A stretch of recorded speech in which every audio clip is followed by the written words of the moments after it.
Hello everyone and welcome back to my YouTube channel. तो आज मैं आप सबके लिए लेके आई हूँ द सोलमेट का एपिसोड 4। तो एपिसोड 4 स्टार्ट होता है और हमें सीन दिखाया जाता है जहाँ पर हम देखते हैं कि पुलिस स्टेशन का सीन, जहाँ पर नानी जाती है और मार्शल का जो डेथ रिपोर्ट होता है वो लेने।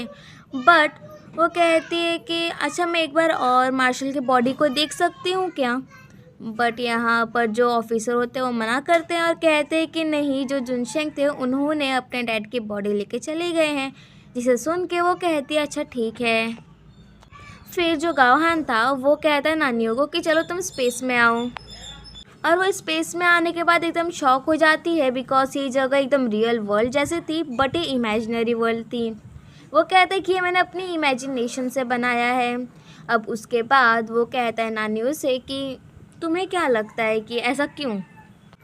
जब हम लोग होटल से आ रहे थे तो उस टाइम पे जो जुनशेंग था वो तुम्हारा पीछा कर रहा था, प्लस जो साओलैंग थे उन्होंने पूछा था कि जब तुमने मार्शल की बॉडी को एग्ज़ामिन किया तो उस टाइम पे कोई तुम्हें स्टोन मिला था कि नहीं। और दोनों बात करते करते करते करते कि वो कौन से स्टोन की बात कर रहे थे, उन्हें समझ में आता है कि वो हो सकता है कि ब्लड जेड कर्स वाला जो स्टोन था उसकी बात कर रहे थे।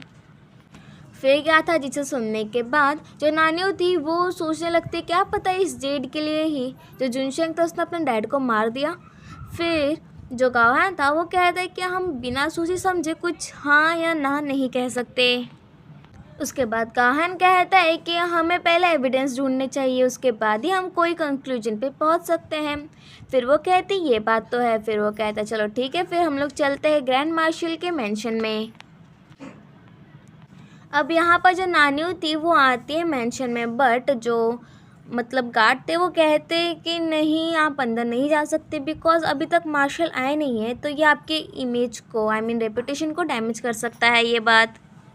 तो फिर जिसे सुन के नानी कहती है कि मैं यहाँ पर हमारी मैरिज को कैंसिल करने के लिए आई हूँ। जिसे सुन के वो कहता है अच्छा तो ठीक है, आइए आइए आप बैठिए।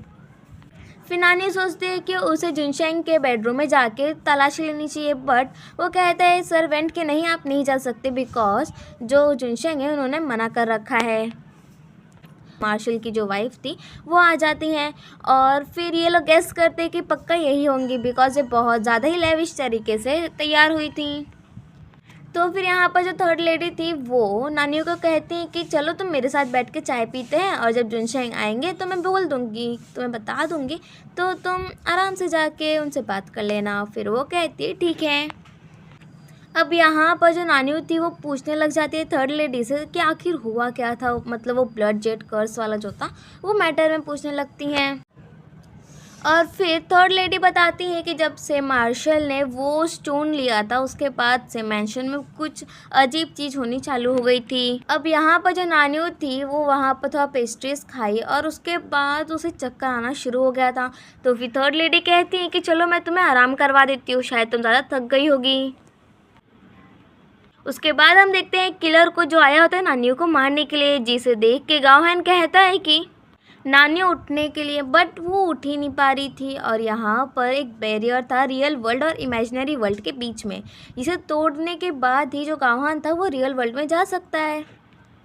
अब उसने नानियों को बचाने के लिए वो बैरियर तोड़ा और वो कहा कि अब इसका जो भी अंजाम होगा वो मैं देख लूँगा, पर अभी नानियों ज़्यादा इम्पॉर्टेंट है बिकॉज उसने प्रॉमिस किया था कि वो चाहे कुछ भी हो जाए नानियों को बचा के रहेगा और सही सलामत उसे उसके वर्ल्ड में भेज देगा। और लास्ट टाइम पे of course the hero save the beauty. और तब तक हम देखते हैं कि जुनशेंग भी आ जाता है और फिर यहाँ पर नानियों कहती कि ये कौन सा मतलब मार्शल का पैलेस है, मेंशन है कि यहाँ पर कोई किलर आ रहा है मुझे मारने के लिए। तो फिर जुनशेंग कहता है कि हम लोग ये मैटर अच्छे से इन्वेस्टिगेट करेंगे। उसके बाद वो कहती है कि अच्छा थर्ड लेडी कहाँ पर है। तो फिर जुनशेंग कहते हैं कि मुझे पता चला था कि तुम वहाँ हो थर्ड लेडी के पास, तो उनके पास गया और पता चला कि वो बेहोश है और वो भी अपने कमरे में है, इसके लिए मैं तुम्हें यहाँ ढूंढने आ गया। और इसी के साथ हमारा एपिसोड 4 यहीं पर होता है ख़त्म। Thank you, bye bye.